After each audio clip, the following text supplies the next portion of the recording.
Hey everyone, Happy New Year and welcome to another edition of Ask NP Deidre. We have nurse practitioner Deidre Arms, who is here, her YouTube channel, youtube.com/the @Ask NP Deidre. Make sure to like the video, subscribe to her channel, subscribe to our channel, which is youtube.com/the @the way to my heart.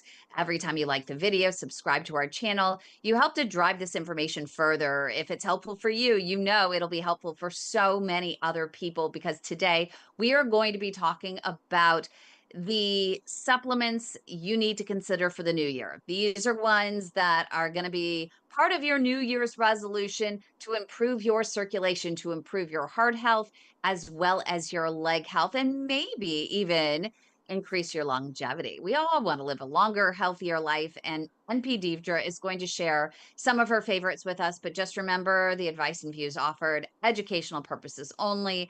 Always, always, always check with your own doctor to make sure that whatever supplements you are taking are right for you and that there aren't any contraindications with the medications that you are on. So not only talk to your doctor, but talk to your pharmacist as well before starting any new supplement regimen. Do not act on any advice here without the explicit consent of your healthcare team.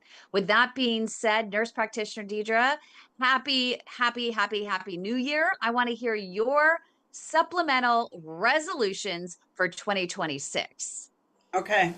Well, Happy New Year, everybody. Happy to be back, and I hope you all had a great New Year's and Christmas season as well. So it was pretty peaceful for me, and it gave me a lot of time to be thinking about, intentional things that we should be doing, because oftentimes in my office, I get people coming with literal, like, moving boxes full of supplements. And my goal is to help them understand food is medicine, how to eat the rainbow, how to get things through food, but then narrow it down to what they need. And so we were talking about vascular health, and one of the big things is nitric oxide, which is from beetroot. It's a dietary supplement. And so earlier today, I didn't even, this is before I talked to you, know we were going to be talking about vascular stuff, but we did a little video on this. I don't know if you can see it. So we were testing nitric oxide in the office for all of us to see where our levels were. And you get nitric oxide from beetroot, coffee, dark chocolate. You know how much we love dark chocolate around Yes, here. we do. So, But Heinz in our live studio audience is going to warn us about the metals or the that are in that's some of true. those chocolates. So make sure you check.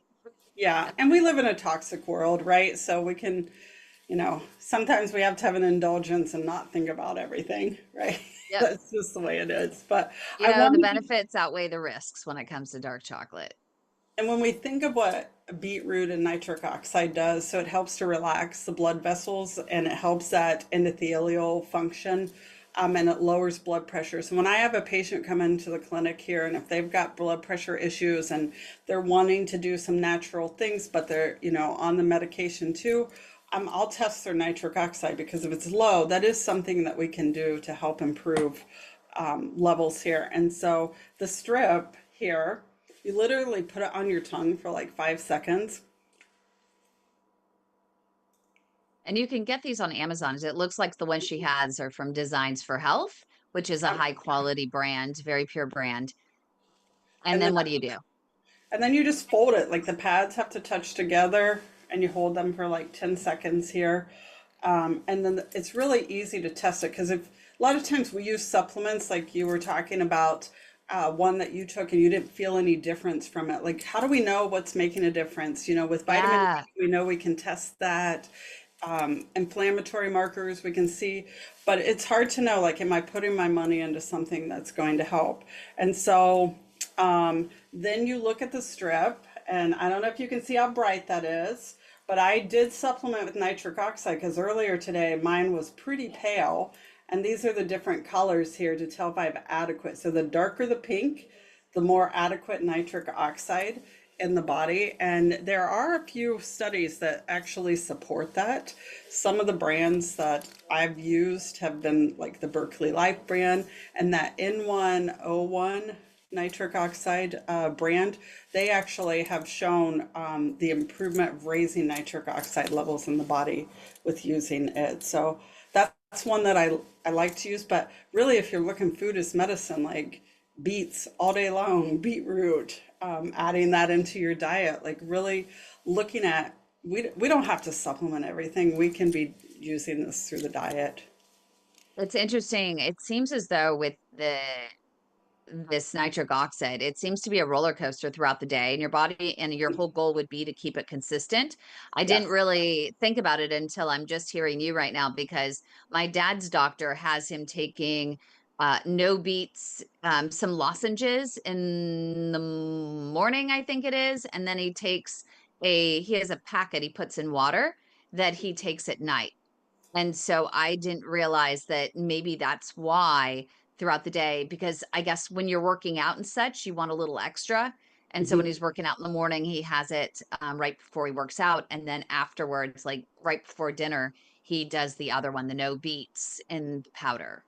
Yeah, and so beetroot is like the number one thing that we know that raises nitric oxide. But like we said, dark chocolate can do it. Even a really nice, rich polyphenol coffee can. And so when you're looking at coffee, you're looking for a pure coffee that has like tested for mold and things like that. So there's several great brands out there. I know that I've tested my nitric oxide like an hour after a good cup of coffee, and it's been nice and high. So just adding it into what you're doing every day as often as you can, looking how we can improve our health just through food or if we need to supplement. But I did supplement today, and you've seen how fiery pink that was. I love it. But there, you can't overdo. Can you talk about where to draw the line for people and if there are any contraindications? Yeah, and so drawing the line is we're looking at like what's a good level. The studies shown about 200 to 400 milligrams of nitrate a day will increase nitric oxide and lower your BP. So we don't want to be taking a supplement with something like a blood pressure med that's lowering it. So you want to be monitoring your body, whatever you are doing, right? You don't want to take something that's going to lower blood pressure and get yourself into a crisis if blood pressure is something you're struggling with. So, Yeah, that's so important. Okay. What's another favorite of yours? I think I have one that might be yours, mine, and maybe one of our vascular surgeons, Dr. James Antizana. And you can get it in a fun way by drinking wine, or you can get it in a more concentrated way, which is in a pill, and it's resveratrol. Can you talk a little bit about that?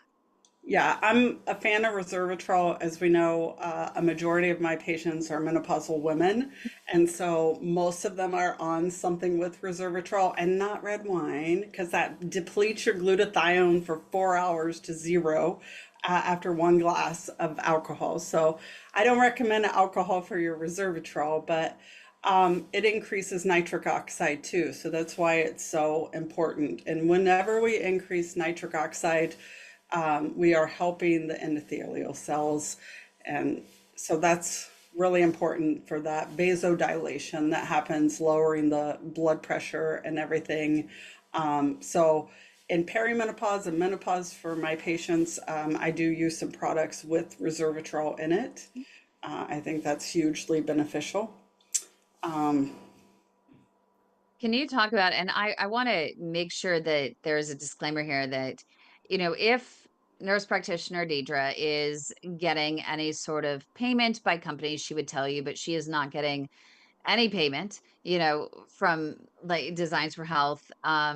It's just one of her favorite brands. She's talked about it for 10 million years. It has a lot of evidence for their products. Um, but I'm curious, is that where you would get the resveratrol, or is there any picks? And I always ask this question not to try and sell it for people, or for the companies. We're not marketing for companies. I really want to know, because I'm going to buy the one that you suggest, just because my doctor said you can use resveratrol.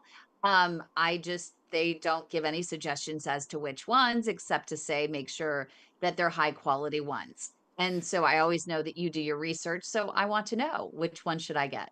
Yeah, so the brands that I trust and that I know have a lot of clinical evidence and what they sell, Designs for Health is one.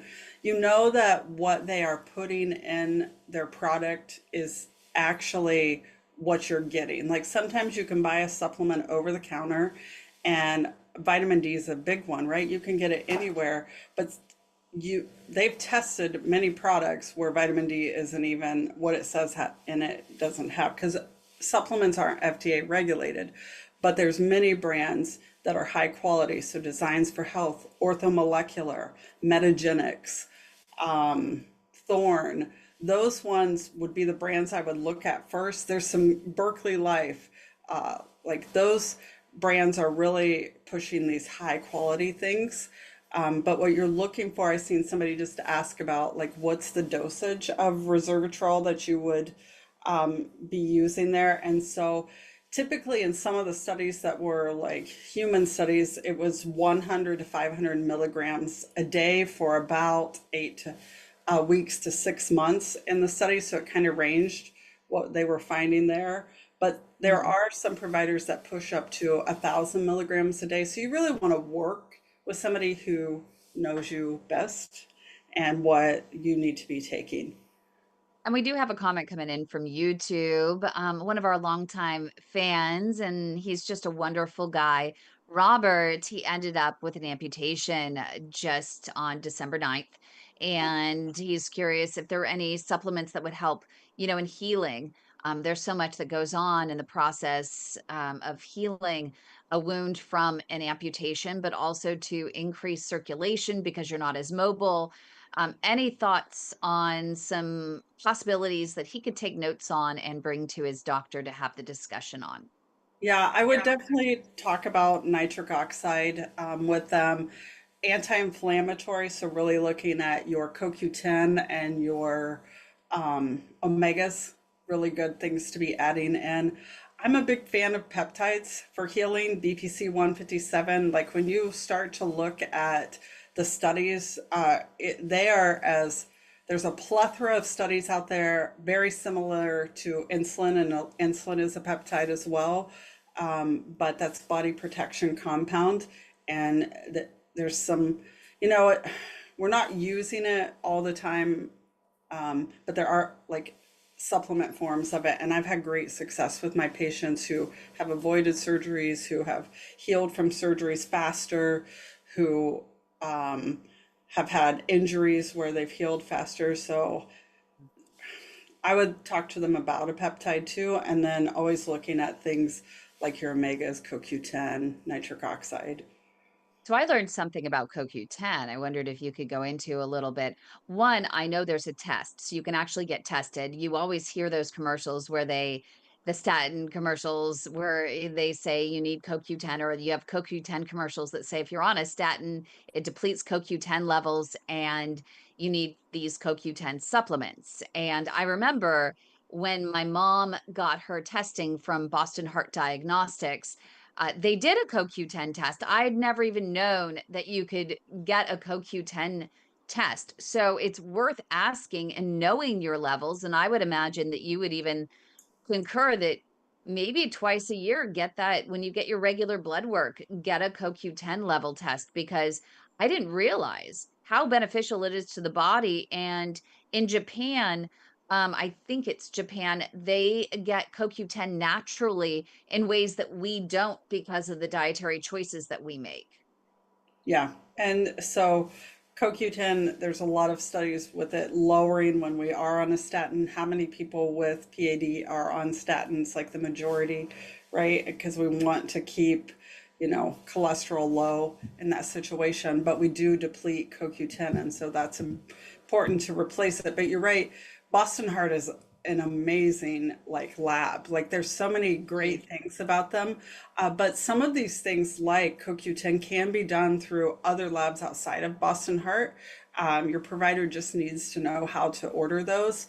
And I'm a big fan of the omega-3, omega-6 index because we have this huge omega-6 rich diet when we need to have more omega-3. And so that index to tell us where we are with that, getting enough omega-3s and like salmon, fish, things like that every day to be eating. We tend to eat more, nuts, almonds, things like that that are more omega-6. So you can also test for that. I just made a really good recipe yesterday on accident. I was supposed to make a vegetable lasagna for my dad because when we were on the cruise, literally our staple was eating eggplant parmesan every single day, but it was eggplant with freshly made sauce, freshly, cut up tomatoes, roasted tomatoes, Mm. and they only put a little bit of parmesan on top. It was all, fresh parsley and oregano and things like that to flavor it, and it was just absolutely delicious. So my dad last night was craving that, and I ended up with a call from our new diabetic educator, Jean Chen. She's amazing. She's now in our group and she's a retired podiatrist. And we started just chit chatting. Oh my gosh, amazing story. She's coming on our show on Saturday to share her journey from Taiwan to the US.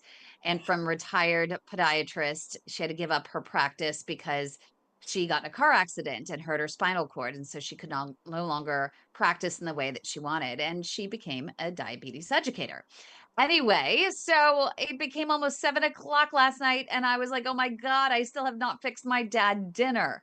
So I grabbed a piece of wild salmon out of the freezer, soaked it a little bit. I put some chicken broth or chicken stock, no sweeteners, no preserve, no nothing in there, just chicken stock into the pot with a little bit of olive oil, sauteed some mushrooms, I cut up, this is the first time I've done this. I got raw beets and they have the leaves on them. And I rinsed the leaves on the beets and I chopped those up with a little bit of the root and put those in there. I put some fresh tomatoes in there and fresh oregano. And then I cut up salmon just when I thought it was done. I cut up the salmon and I put it in there and had a nice little stir fry. My dad was like, I bet you can't do this again. I said, yeah, I have no idea what I did. I literally just took the kitchen sink and I threw it in there. It was a little bit of an experiment, but it was delicious. And because I waited to the end to pop the salmon in, it was perfectly cooked, not overcooked. It did not taste fishy. Heinz, I'm going to pick on him again in our live studio audience. It was not fishy. You would like it. I would close your eyes and you would not even know. Anyway, he's going to unmute in a moment and start yelling at me. Ictophobia is what he said. Ictophobia. There are ways you can get that salmon down. Anyway, I was actually impressed because I don't like anything fishy and I ate it and it was absolutely delicious. So anyway, I had to share that.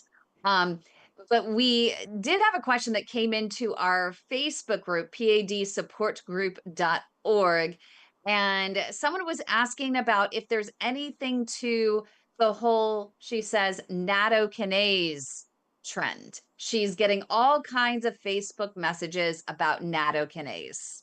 Yeah, and I do have several patients on nattokinase. It's not something I use all the time for people. There are some studies on it.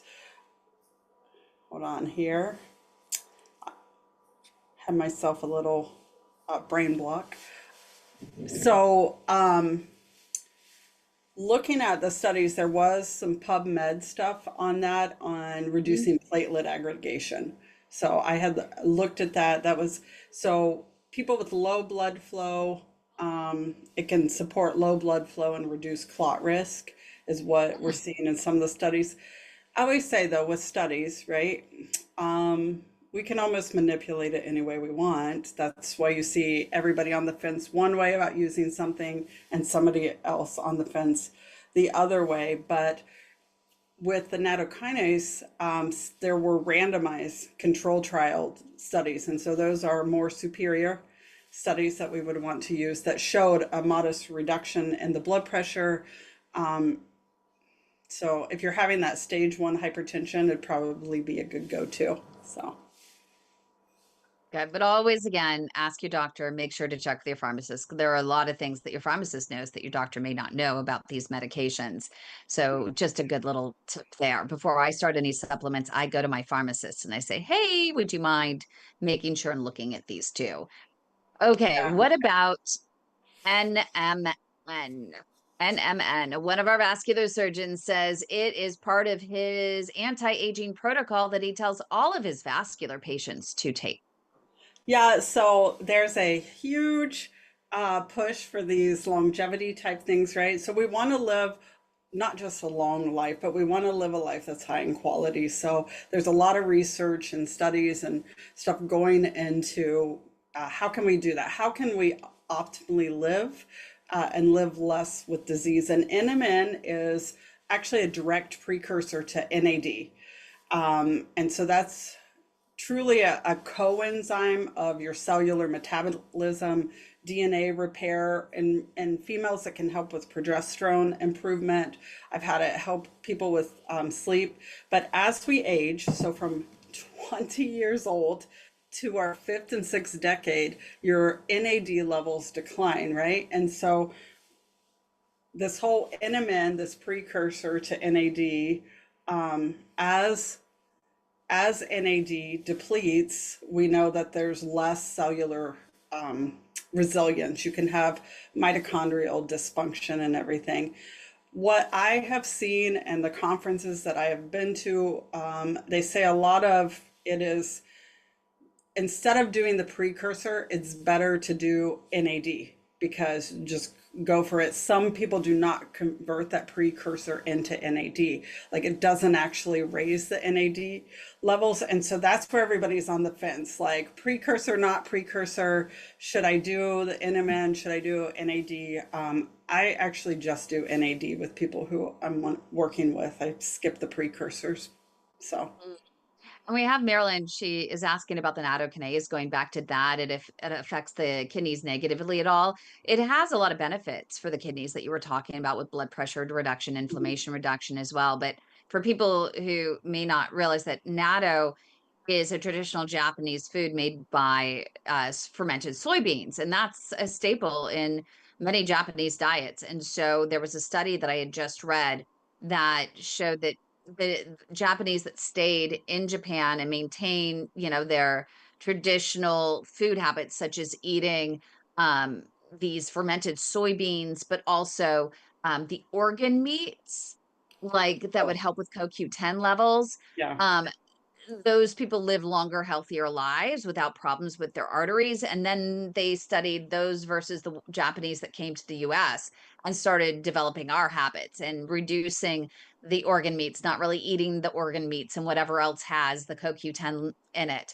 But also, they're not eating the fermented soy anymore. And so they're seeing a huge difference in their long-term health, or should I say short-term health, Yeah. with them. So I don't know if I've never looked for fermented soybeans. Have you ever looked in the store for those? I actually haven't. I don't know that I've ever seen them. I usually look for fermented foods, just because it's good to be having those as your, you know, prebiotic, probiotic, postbiotic. Like you wanting to feed the microbiome, fermented foods are really good Yeah. for that. So, But careful if you're have hyperthyroidism, right, with those mhm. fermented foods. You got to Yeah, be very careful. it's never a So one size fits all. And with that yeah. nattokinase, the only like real thing that I watch out for, like truly, like I'm like, do you have von Willebrand, like the clotting disorder? That wouldn't be somebody I would supplement with it. So those, Yeah. And something everybody always asks about, they ask about their D3K2 MK7 or D3K plus or D3K2.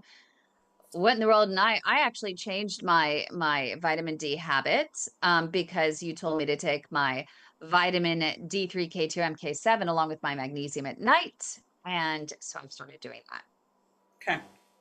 Yeah, and so vitamin K is really helpful for vascular, and it does help raise up that vitamin D level. So that's why there's a lot of forms of that together. So I usually, and we've talked about this before, sometimes I will start with just vitamin D with people because if I can raise their level with just vitamin D, I'm not adding other things. If that's not happening, we add in vitamin K. Sometimes I'll do micronutrient testing to just see what the need is for somebody. And then we had talked about before, like MK7 form being a little more superior form of that vitamin K2 there. So options. You have options, and it's clear as mud every time you look at something or like what's best for you. And I'm a big fan of decreasing what you're doing and really honing in on what can we eat. Like you said, is there fermented soybeans and stuff? Can we find those or can we make Yeah. those? Yeah, we're gonna actually we're gonna give Heinz that task to try and find us some fermented soybeans and make him try them first. Because Yeah. I know how much he loves all of that kind of stuff, the legumes and the vegetables and, all of the above. I'm seeing him cringe at me. Heinz, you can unmute and let us know to stop picking on you, but we love you. He's here at every single in studio event, which is really fun. We love having him. Um, but what about there was a brand new company out called Step One Foods, and it was developed by a cardiologist. I don't know if you've heard about it, but it's basically their snacks that are built upon two key supplements, psyllium husk and plant sterols. And they went to the Mayo Clinic and said, hey, I want you, we want to make sure this is legit. We want to know if these foods can actually reduce cholesterol just as well as statins. And it turns out they did a pretty darn good job, and Mayo actually came out with the study on it.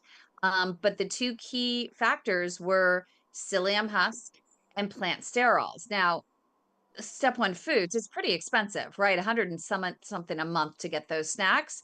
But I would think that you could get the right plant sterols and psyllium husk, in regular foods you can get at the store every day. Maybe even just some Metamucil, right, for the one, at a lower cost than what it would be to subscribe to One Step Foods.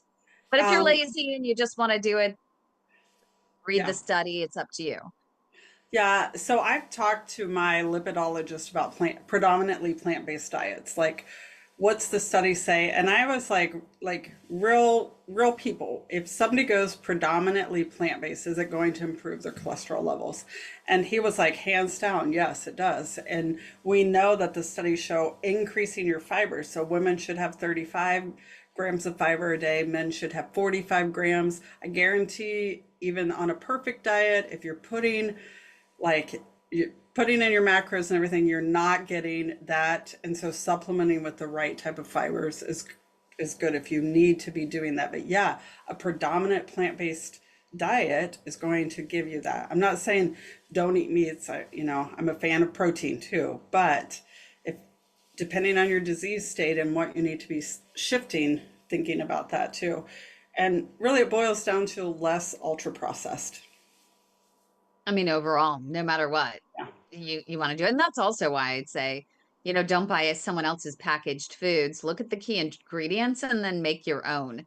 Mhm. Because I think that that is an even better option. Because no matter what, when you put something in a package, there has to be something that they don't have to put on the package label, that you're going to end up putting in your body that is probably not the best. Your body probably won't recognize it, and the risk might outweigh the benefits in it causing inflammation in your body. So you got to be really careful with anything packaged. That's what we mean by processed.